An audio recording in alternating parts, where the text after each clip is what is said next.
여러분들은 세상에서 정말 편한 사람, 내가 어떠하든지 간에 나를 받아줄 사람이 있다고 여기십니까? 누가 있어요? 누가 나를 그렇게 받아줄까요? 누구? 가족? 친구? 정말 행복한 사람. 요즘을 우리가 살아가면서 상실감이 많은 시대라고 합니다. 굉장히 풍족해졌는데 우울증에 걸리거나 삶이 행복하지 않다고 여기는 사람들이 매우 많아요. 분노 조절이 잘 되지 않는 경우도 있습니다. 특별한 그런 사람들뿐만 아니라 우리가 느끼면서 살아간다는 거죠. 마지못해서 그냥 하루하루 살아가요. 제가 우스갯소리로 여러분들에게 말씀드리죠. 여러분들은 하루하루 살아가십니까? 하루하루 죽어가십니까? 하루하루 살아간다는 것은 무슨 얘기예요? 어차피 죽기 싫으니까 하루하루 예를 들어서 우리가 고속도로에서 경부고속도로를 타고 서울 쪽으로 가면 갈수록 어디가 가까워지는 거죠? 어려운 질문에 굉장히 잘 대답하십니다. 그러면 차를 돌려서 똑같은 길인데 맞은편에서 부산 쪽으로 가까이 가면 계속 갈수록 어디가 가까워지는 거예요? 부산이 가까워지는 거죠. 간단합니다. 그렇다면 하루하루 죽어가는 사람과 하루하루 살아가는 사람의 차이는 흐름이라는 거죠. 지금은 아니지만 어디를 향해 있느냐가 중요하지 않습니까? 서울을 향해서 가는 사람은 서울이 가까워지는 것이고 부산을 향해서 가는 사람은 부산이 가까워진다면 하루하루 살아가는 사람은 어디가 가까워지는 거예요? 생명이 가까워진다는 거죠. 그런데 하루하루 죽어가는 사람은 생명으로부터 멀어져서 어디에 가까워지는 거예요? 그러면 생명이 가까워지는 사람의 특징은 무엇입니까? 하루하루 생명력이 점점 강해질 수밖에 없어요. 그런데 죽음으로 가까워지는 사람은 하루하루 생명력이 떨어지는 겁니다. 행복하지도 않고 기쁘지도 않고 마지못해서 살아가는 거죠. 뭔가 새로운 걸 찾아보지만 이것을 하면 좋겠지라고 여기지만 아무리 새로운 것을 찾아도 기쁨은 오래가지 않습니다. 그냥 힘들게 살다 보니까 그 부작용으로 짜증이 많이 나고 분노가 느껴지고 견딜 수가 없는 거죠. 그러면서 점점 상실감은 깊어집니다. 희망은 사라지고 점점 어때요? 절망을 느끼면서 살아가죠. 누구에게 말할 수도 없어요. 말해도 들어줄 사람이 없습니다. 정말 나를 옆에서 지켜주고 사랑해줄 사람이 없다고 느낄 때 우리는 더 깊은 절망감에 빠져든다는 거죠. 뭔가를 잃었기 때문에 재산을 잃거나 건강을 잃거나 또 다른 것을 잃었기 때문에 상실감에 빠져서 때로는 우울증이 찾아오기도 하지만 그것을 잃었다고 할지라도 더 큰 것을 얻는다면 그 사람은 상실감에 빠지지 않는다는 거죠. 그런데도 믿을 사람이 없으니까 점점 삶이 힘들어져요. 나이가 든다는 것은 무엇입니까? 나이가 든다는 것은 점점 힘이 떨어진다는 거죠. 보이는 것도 예전 같지 않고 들리는 것도 예전 같지 않아요. 점점 몸이 약해집니다. 그러면 상실감을 느낄 수밖에 없죠. 문제는 다른 것들로 채워지지 않으니까. 우리가 상실감을 느낀다고 할지라도 그것으로 채울 수 없다고 할지라도 다른 것으로 채울 수 있다면 삶은 나아질 수 있다라는 거죠. 새 술은 새 부대에 담아야 합니다. 잃어버린 곳에 집착할 필요가 없어요. 문제는 새로운 것을 얻지 못하니까 삶의 생기가 떨어진다는 거죠. 우리는 새로운 만남을 통해서 그것을 느낄 수 있는데 이제는 새로운 만남도 없어요. 그것도 만만하지가 않아요. 이제는 너무나 힘들어요. 사람을 만나서 깊은 관계를 맺는다는 것이 얼마나 어려워요. 나이가 들수록 새로운 만남이 더 쉬워요, 어려워요? 어려울 수밖에 없죠. 그러니 나아질 것이 없으니 얼마나 힘듭니까? 여러분에게 드린 질문은 굉장히 중요한 질문이에요. 여러분들은 정말 믿을 만한 사람이 있습니까? 내가 어떠하든지 간에 내 모습이 어떠하든지 간에 나를 떠나지 않고 나와 함께 해줄 사람이 여러분에게는 있습니까? 그것이 있다면 뭘 해도 상관이 없어요. 그런데 그것이 없기 때문에 내가 사랑받기 위해서 어떤 의미가 있는 사람이 되기 위해서 발버둥 쳐보지만 그것이 안 될 때는 깊은 상실감이 더해지니까 절망을 느낀다는 거죠. 이것이 매우 중요합니다. 그래서 새로운 만남을 이루지 못하면, 그런데 사람과의 사이가 깊어진다는 것은 그 사람을 내가 어떻게 생각하고 그 사람이 나를 어떻게 생각하느냐가 중요하죠. 깊은 관계가 될수록 우리는 그 사람에 대해서 깊이 알아야 몰라요. 깊이 알죠. 모르는 사람한테 가서 뭔가를 요구할 수 있어요? 여러분들 만약에 배가 고파, 그럼 전화해서 여보세요? 내가 배가 고픈데 밥 한 끼만 사줘 라고 말할 수 있죠. 어떤 사람한테? 오늘은 어떤 사람한테 할까 하고 대충 눌러요. 010 땅땅땅땅 띠리리리. 여보세요? 나 배고파. 먹을 거 좀 사줘. 그럼 뭐라고 그럴 것 같아요? 에라이 미친놈아 이러겠죠. 아무에게나 그럴 수는 없습니다. 그러니까 내가 뭔가를 요구할 수 있다는 것은 나하고의 관계가 어떻다? 깊다는 거죠. 근데 어떤 사람한테는 열흘에 한 번 밥 사달라고 해줄 수 있는 사람이 있는가 하면, 어떤 사람은 일주일에 한 번, 그럼 매일매일 밥 사달라고 해서 밥 사줄 사람이 있어요? 이거 좀 심각해집니다 이제. 그러니까 모든 것들이 한계가 있다는 거죠. 그러니 힘들 수밖에 없어요. 나를 사랑해주는 사람도 어떤 조건 때문이지 않아요? 거꾸로 말한다면 나는 어떤 사람을 왜 사랑합니까? 저 사람 좋아, 저 사람 나는 사랑해 라고 말한다면 조건 없이 사랑해요? 아니면 조건이 있어요? 있을 수밖에 없지. 왜? 그 사람이 나한테 잘못하면 더 이상 사랑할 수 없기 때문에. 그렇지 않습니까? 그러니까 결국은 나도 조건 있는 사랑을 하니까 다른 사람도 조건 있는 사랑을 할 수밖에 없고, 우린 그것을 알기 때문에 삶이 힘들어진다는 겁니다. 그런데 더욱더 심각한 것은 하느님마저 그렇게 여긴다는 거죠. 예수님께서 어느 날 제자들을 모아놓고 이렇게 말씀하세요. 너희는 나를 누구라고 하느냐? 이 질문은 굉장히 중요한 겁니다. 대답 잘해야 돼요. 이 대답을 잘못하면 예수님과의 관계가 더 깊어질 수 없기 때문입니다. 예수님은 제자들 너무나 사랑하세요. 그런데 중요한 것은 그들이 어떻게 받아들이느냐. 사람들이 말하기를 예수님은 훌륭한 예언자다, 예수님은 엘리야다, 예수님은 세례자 요한이다. 굉장히 유명한 사람들이죠. 근데 중요한 건 그게 아닙니다. 그렇다면 너희는 나를 누구라고 하느냐? 그랬을 때 베드로가 뭐라고 하죠? 선생님은 살아계신 하느님의 아들 그리스도이십니다 라고 응답을 해요. 물론 이 응답은 예수님께서 뭐라고 하십니까? 그것은 인간인 너의 생각에서 나온 대답이 아니라 하늘에 계신 아버지께서 알려주신 거다. 살과 피에서 나온 대답이 아니라고 하십니다. 하느님께서 그렇게 알려주신 거죠. 이것을 통해서 새로운 관계가 정립이 됩니다. 아무리 사랑해도요, 상대방이 알아주지 않으면 그 사랑은 왜 사랑이에요? 그 사랑은 슬플 수밖에 없어요. 진짜 슬픈 게 뭔지 알아요? 나는 그 사람 너무 사랑하는데 그 사람은 나를 두려워해. 그 사람은 나를 싫어해. 그 사람은 나를 알지 못해요. 그래서 사랑이라는 것은 얼만큼 아느냐에 따라서 달라질 수밖에 없다는 겁니다. 성당에 왜 나오십니까? 라는 질문은 매우 중요하죠. 일주일이 됐기 때문에 가기 싫은 거 억지로 나올 수도 있죠. 대답 안 하셔도 돼요. 그렇지 않습니까? 미사 가면 지겨워 죽겠어. 힘들어 죽겠어. 미사의 가치를 알지 못하니까.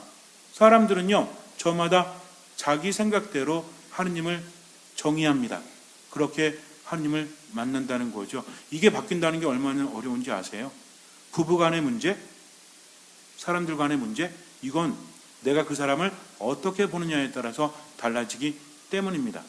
하느님도 마찬가지죠. 하느님은 어떤 분이에요? 전지전능하신 분. 하느님께는 불가능함이 없죠. 근데 문제는 뭐야? 그런 하느님이 무서운 분이야. 그런 하느님이 나하고 상관이 없어. 그러니까 살아가면서도 믿음이라는 것을 마치 우리가 하느님을 섬기지 않으면 벌을 받을까 봐 마지못해서 하느님 앞에 나와 있다면 그분이 얼마나 슬프겠어요? 구약 성경을 보면 하느님 되게 무섭죠. 그렇죠? 구약 성경을 읽다 보면 마음이 불편하지 않습니까? 하느님 왜 이렇게 무서워? 조금만 죄를 줘도 죽여버리고 그 사람만 죽여? 3대까지 죽여. 그러니까 하느님 왜 이렇게 무섭지? 라고 생각을 합니다. 그런데 중요한 것은 죄를 짓는 인간을 처벌하시는 분이 하느님이 아니라 죄 속에서 빠지지 않도록 하느님께서는 우리에게 알려주시는 거죠. 정말 중요합니다. 그런데 우리는 하느님을 두려워하죠. 예수님께서 세상에 오셨다는 것은 너무나 대단한 거죠. 이제 하느님을 제대로 알려주기 위해서. 옛날 사람들은 어떻게 들었죠? 여러분들도 마찬가지죠. 본당 신부가 무서워요, 안 무서워요? 어떤 분은 제가 무섭대요. 그래서 왜 무서울까? 거울을 한참 봤더니 저도 무섭더라고요. 그런데 근데 더 안타까운 건 뭐냐면 잘 몰라. 저하고 개인적인 관계가 없는 분이 무섭다고 하니까 마음이 답답한 거죠. 나에 대해서 잘 알고 정말 대화도 많이 했고 이런 분이 무섭다고 하면 저를 돌아보면서 반성을 할 거예요. 그런데 잘 알지도 못하는데 겉으로 이야기하는 것만 듣고 무섭다고 하면 어찌할 도리가 없죠.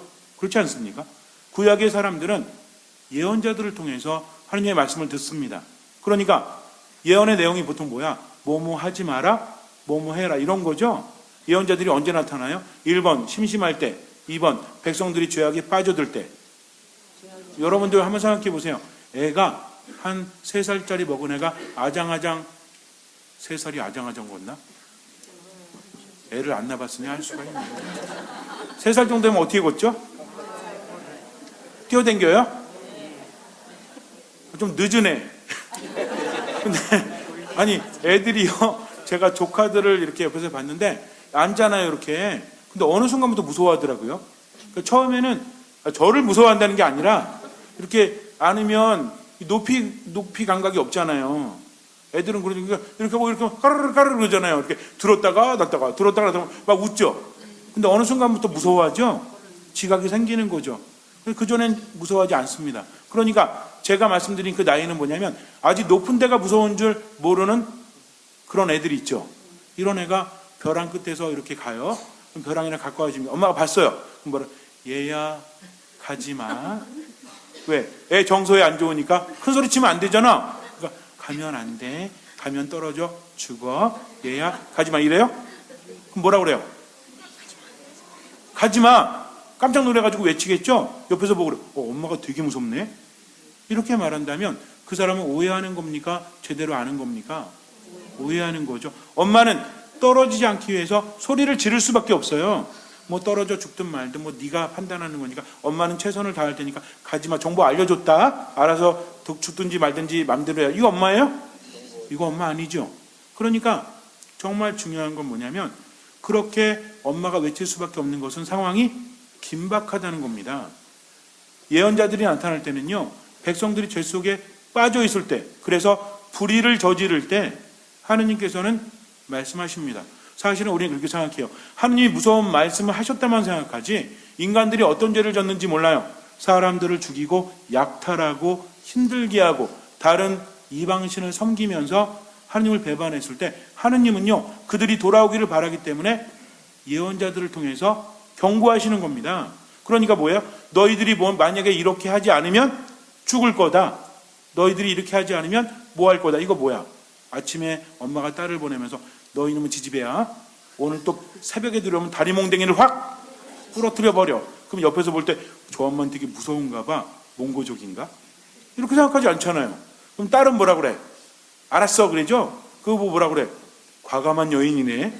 다리 몽둥이가 부러져도 무섭지 않은가 봐. 근데 그 다음날 그날 저녁에 새벽에 들어왔어요. 하루 남기고 그 엄마가 그래 이년아 잘 됐어. 아주 다리 몽둥이를 엄마가 준비해서 이래요? 머리끄댕이를 잡아요? 제가 그런 얘기 많이 들었어요. 머리를 싹 밀어버린다. 다리 몽둥이를 부러뜨려 버린다 했는데 아직 머리 밀린 여인은 보지 못했습니다. 그러니까 엄마가 하는 얘기는 뭐예요? 그렇게 하지 말란 얘기. 엄마니까 할 수 있는 얘기고 딸은 우리 엄마가 설마 내 다리를 부러뜨릴까? 이렇게 생각해요. 알았어. 이렇게 하면서 알기 때문에 마찬가지입니다. 이건 뭐예요? 관계라는 거죠. 엄마를 알고 딸을 알기 때문에 이야기할 수 있는 것이 아닙니까? 그래서 예수님이 오셔서 하느님을 보여주십니다. 뭐라고 하시죠? 나를 본 것은 아버지를 본 것이다. 나를 통하지 않고는 아무도 아버지께 갈 수 없다라고 하십니다. 그러면서 예수님은요, 사람들에게 하느님이심을 은근히 보여주세요. 내가 하느님이다라고 말하지 않으시고 나를 본 것은 아버지를 뵌 것이다. 나를 통하지 않고는 아무도 아버지께 갈 수 없다 하면서 기적을 행하십니다. 이 기적이 차원이 달라. 주문을 외우지도 않아요.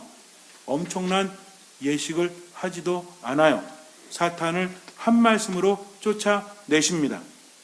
열병으로 누워있는데 어떻게 하세요? 가서 잡아서 일으키시니까 일어나요. 열이 나가버리죠. 한 여인이 12년 동안 하혈하다가 이제 예수님의 옷자락에 몰래 손을 대죠. 내가 저분의 옷자락에 손을 대면 구원을 받겠지라고 생각을 합니다. 그랬더니 과연 예수님께로부터 기적의 힘이 빠져나가서 여인이 낫죠. 그랬더니 예수님 뭐라고 하십니까? 누가 나를 만졌느냐? 제자들이 뭐라고 합니까? 무슨 말씀이세요? 이렇게 많은 사람들이 있는데 만원 전철에서 사람들이 이렇게 부딪히죠? 타보셨어요? 저는 서울 갈 때마다 두려워. 특히 이제 순환선 있잖아요. 2호선인가? 아주 미칠 것 같아요. 어디가 어딘지도 모르겠고 아무튼 탈 때부터 이미 긴장이 돼. 왜? 문 가까이 서야 되는데 밀리잖아요. 이렇게. 그럼 내릴 때 어떻게 내리나? 그래서 갈 때마다 생각하는 게 뭔지 알아? 어떻게 내리지? 어떻게 내리지? 어떻게 내리지? 근데 내리긴 내려. 신기하긴 해요. 그러니까 거기서 누가 부딪혔는지 알아요? 몰라요? 수많은 사람들이 있지 않습니까? 제자들이 신기한 거예요. 답답한 거죠.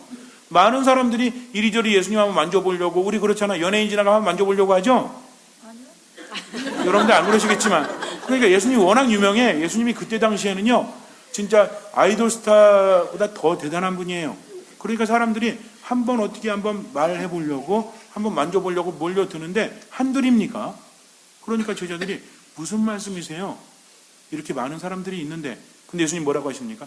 아니야, 누가 만졌어. 모르셨을까요? 모르지 않으시죠.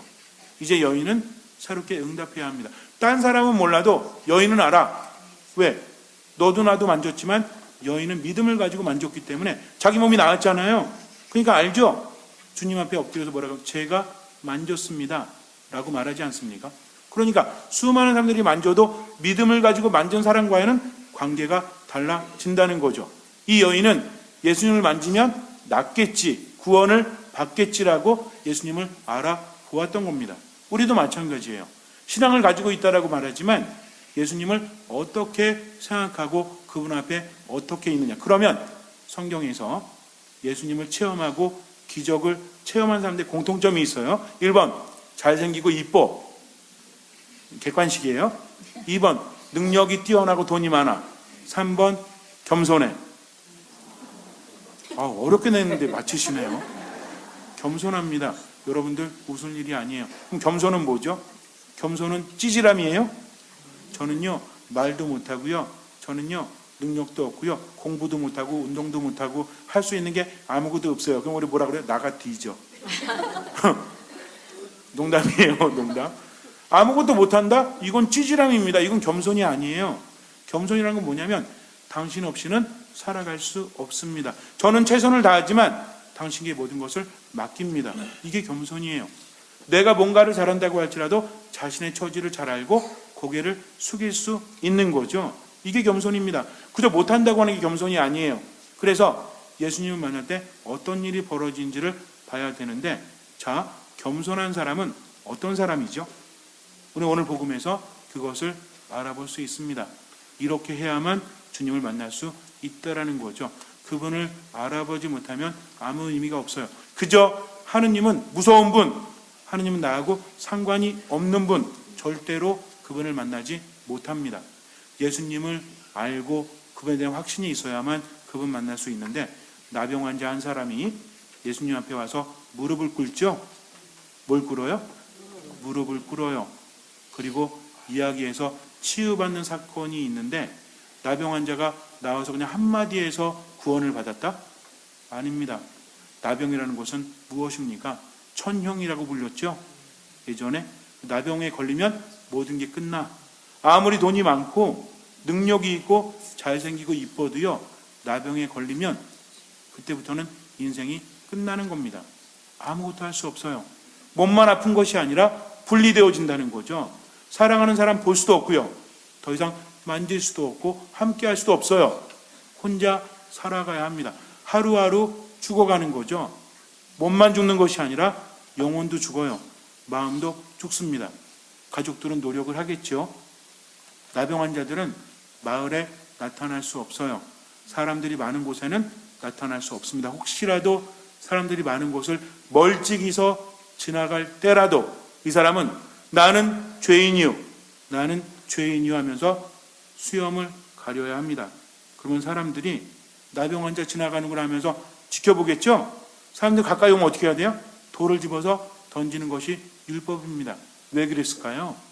우선 나병이라고 하면 악성 피부병을 다 말합니다. 우리가 알고 있는 한센병뿐만이 아니라 악성 피부병 있죠. 피부병은 눈에 보이죠? 그러니 어떤 사람이야? 부정한 사람이에요. 옮길 수 있다는 거죠. 전염이 지금처럼 검사해가지고 음성, 양성 나눌 수 있어요? 그렇지 않다는 거죠. 어느 게 옮길지 모르는 거야. 그러니까 어떻게 해요? 사람들로부터 격리시키지 않습니까? 역병이 돌면 어떻게 해요? 사람들 모아서 격리시키죠? 마찬가지예요. 치료를 위한 격리도 있지만 다른 사람들이 그 병에 옮지 않도록 그렇게 하는 것도 있다는 거죠. 근데 문제는 뭐냐면 그렇게 악성 피부병에 걸린 사람들은 하느님께로부터 벌을 받았다라는 의식이 있다는 겁니다. 왜? 이스라엘 사람들에게 있어서는 중요한 게 뭐죠? 깨끗하냐? 깨끗하지 않냐? 굉장히 중요합니다. 지금도 그래요. 지금도. 그러니까 이 사람은 병에 걸린 사람뿐만 아니라 어떤 사람이다? 부정한 사람이다. 근데 스스로 어떨까요? 나는 몸만 아픈 게 아니라 나는 어떤 사람이야? 죄인이야. 그러니 희망이 있어요? 없어요? 없죠. 나으려고 노력했을까요? 안 했을까요? 했겠죠. 가족들도 백방으로 노력했겠죠. 왜? 난 사람도 있으니까. 문제는 뭐냐면 나병이 아니라니까요. 전부가 나병이 아니라 모두 나병까지 여긴다? 악성 피부병을 다 나병이라고 불렀던 거죠. 그때 의학이 발달해가지고 이거는 한센병이고 이거는 악성 피부병이고 나눴을까요? 그렇지 않습니다. 물론 한센병도 악성 피부병에 속하겠죠. 그러다 보니까 의사를 만나서 치유받은 사람이 있어요, 없어요? 있겠죠. 나병이 아닌 경우에. 근데 진짜 나병은 치유받을 수 없잖아요. 근데 그걸 모르고 있거든요. 그러다 보니까 난 사람도 있다더라라는 것이 희망을 주겠죠. 근데 희망이 꺾이면 더 깊은 절망으로 바뀔 수밖에 없어요. 처음에는 가족들도 노력을 했겠죠. 고쳐주려고. 여러분들 같으면 노력 안 해요? 할 수밖에 없죠. 근데 치료받고 돈 쓰고 하니까 이번엔 낫겠지. 근데 안 났어요. 또 이번에 또 낫겠지. 또 안 났어요. 그러면 아픈 사람 뭘 느껴요? 절망을 느끼죠. 가족들이 와서 그러잖아요. 좋은 게 있대. 저기 백두산 밑에서 뽑은 어떤 약초인데 효험이 있대. 한번 먹어봐. 한두 번 먹었어요? 그러니까 어떻게 짜증이 나죠? 이제 이런 짓 하지 마. 쓸데없어. 나 그냥 이렇게 살다 죽을 거야. 라고 말할 수밖에 없겠죠. 근데 그렇게 말하는 사람 얼마나 슬퍼요. 우린 그렇게 말합니다. 아니 좋게 말할 수 있는 걸 왜 그렇게 말해? 왜 그렇게 말할까요? 살다 보면 괜히 승질내는 사람 있죠? 가족 중에도 있죠? 한 사람씩 꼭 있더라고요. 그럼 왜 그래? 우리는 이해하려고 들지 않아요. 와, 성질머리가 아주 더러워가지고 그냥 똑같은 말도 줬다고 그래. 근데 왜 그럴까요? 마음이 편안해서 그래? 여러분들 언제 짜증내요? 나 기분 좋아가지고 저 사람 확 눌러버려야지. 화내요? 짜증내요? 무슨 신호라고 했어요? 스스로가 괴로운 겁니다. 그렇게 말할 수밖에 없는 거예요. 근데 우리는요, 이해하려고 들지 않아. 왜? 그 에너지가 너무 감당하기 힘들거든. 그러니까 피하려고 합니다. 피할수록 이 사람 뭘 느껴요? 분리를 느끼죠. 그러니까 더 화내요. 더 짜증냅니다. 더 우울감에 사로잡히죠. 그러다가 세상을 떠나기도 하죠. 왜? 너무 힘드니까. 이제는 나을 수 있다는 말이 들려도 화가 납니다. 그런데 어느 날 가족들이 와서 얘기를 해요. 예수라는 분이 있대. 이분이 안진뱅이도 일어나게 하셨대. 이분이 손이 오그라든 사람도 치유하셨대. 이 사람이 마귀도 쫓아냈대. 그럴 수도 있지 한두 번 들어. 그런 얘기. 소문이라는 게 과장되기 마련이죠. 근데 문제는 뭐냐면 친구들도 와서 얘기를 하고 아까 만났던 또 다른 나병 환자도 얘기를 해요. 자꾸 듣다 보니 어때? 우리 그렇죠. 자꾸 들으면 어때요? 저도 선전이 얼마나 무서운 건지 알아요? 맨날 들어. 절대 안 사. 그러다 어디 가서 뭐 달래? 그거 달래. 여러분들 그 전략이 그거잖아요. 예전에 이거 말하면 안 되는, 이런 데서 말하면 안 되는데 여러분들 믿고 말할게요. 그 무슨 모모음처럼이라는 그 소주가 있죠? 있잖아요. 말하면 안 돼요, 이거. 공개적인 속상이기 때문에. 근데 보통 우리 가면 소주 한 병 주세요 그러죠. 근데 진짜인지 모르겠지만 그 회사에서 직원들한테 돈을 주면서 밤마다 술집에 가서 술을 시키는데 소주 한 병 주세요가 아니라 뭐 달래? 은처럼 주세요. 이렇게 얘기한 거예요. 그 사람들이 옆에서 듣고 그게 뭐야? 그게 뭐야? 그 다음부터 자꾸 듣다 보니까 어때? 그러니까는 지금도 그러잖아요. 어디 가서 소주 한 병이 아니라 뭐 주세요. 이게 유행하기 시작을 했다고 합니다. 그러니까 사람들이 자기도 모르게 따라하는 거죠. 우리가 선전을 보면요, 맛과 상관이 없어. 그냥 뭐 이렇게 멋있게 따서 먹는 거, 뭐 이런 거 있죠. 이거 해보고 싶은 거야. 근데 그건 뭘로 해야 돼? 그걸로 해야 돼. 되게 웃겨요, 사실은. 자, 보세요. 자동차가 저는 어느 날 그 음소거라고 이제 선전을 가끔 보거든요. 이 선전이 뭘 얘기하는 걸까? 근데 요즘 선전은요, 소리 주기는 뭔지 몰라. 자동차가 가다가 벽을 막 올라가요, 이렇게. 이 뭔 선전일까요? 타이어 선전이야. 나중에 봤더니. 저는 자동차 선전인지 알고 아니면 영화 선전인지 알았어. 근데 자동차가 막 가다가 갑자기 벽을 올라가요. 그럼 타이어가 어떻단 얘기야? 접지력이 좋단 얘기지. 그럼 그거 믿고 사요? 난 타이어 갈았으면 오늘부터 벽을 타야지? 이래요? 아닌 거 알면서도 그거를 찾게 되는 게 인간의 심리입니다.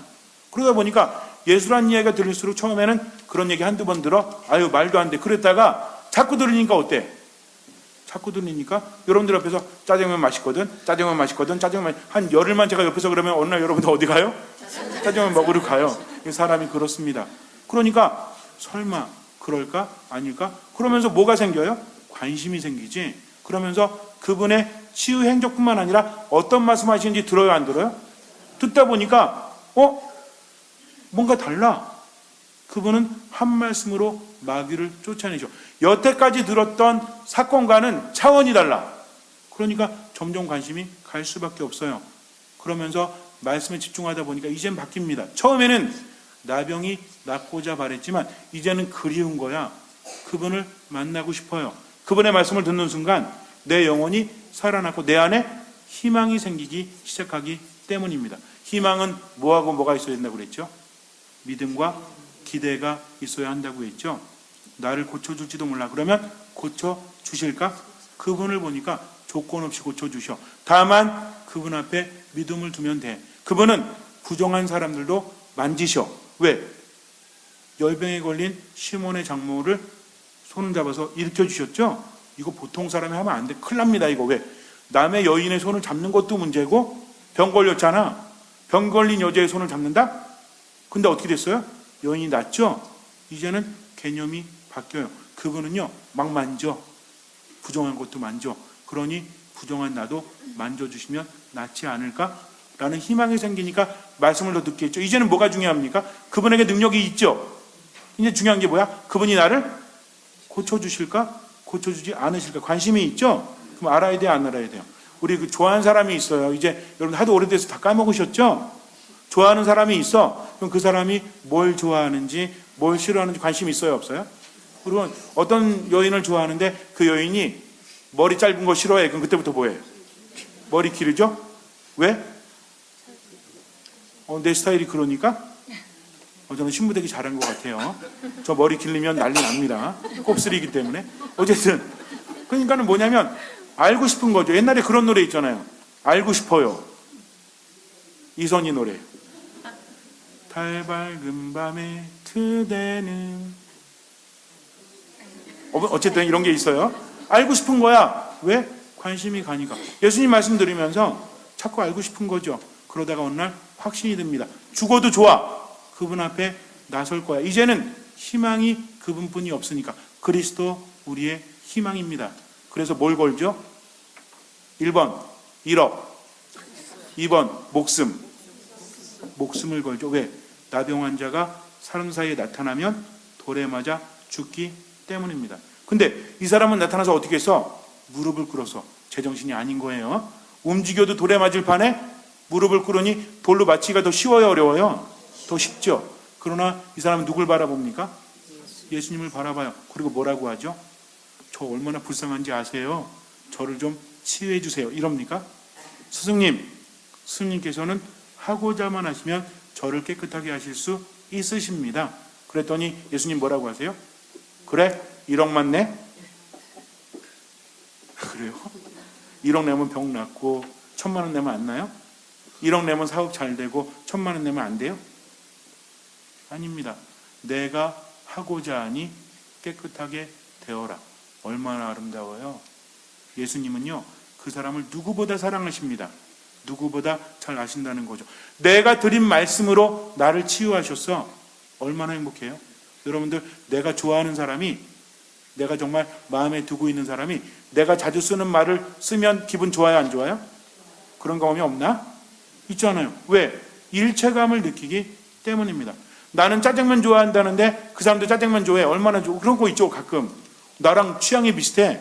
근데 내가 좋아하는 사람이 그럼 좋아요, 안 좋아요? 나랑 취향이 비슷해. 내가 싫어하는 사람이 어때요? 절대 짜장면 안 먹어. 이렇게 될 수도 있겠죠. 근데 내가 하느님이라는 것을 안 그분이, 한 말씀으로 죽은 사람도 살리는 그분이 내가 한 말로 나를 치유하세요. 얼마나 기가 막힙니까? 그 순간에 깨끗하게 낫죠. 이것이 만남입니다. 그렇다면 우리는 신앙 안에서 어떤 만남을 가지고 있죠? 흐르는 시간 속에서 삶이 힘들어져, 삶이 괴로워져. 그러니까 열심히 살려고 하다가도 절망 속에 빠져들 때 무엇을 보십니까? 걱정하지 마라, 두려워하지 마라. 내가 세상 끝날까지 항상 너희와 함께 하겠다라고 하셨습니다. 뭘 걱정하십니까? 뭘 두려워하십니까?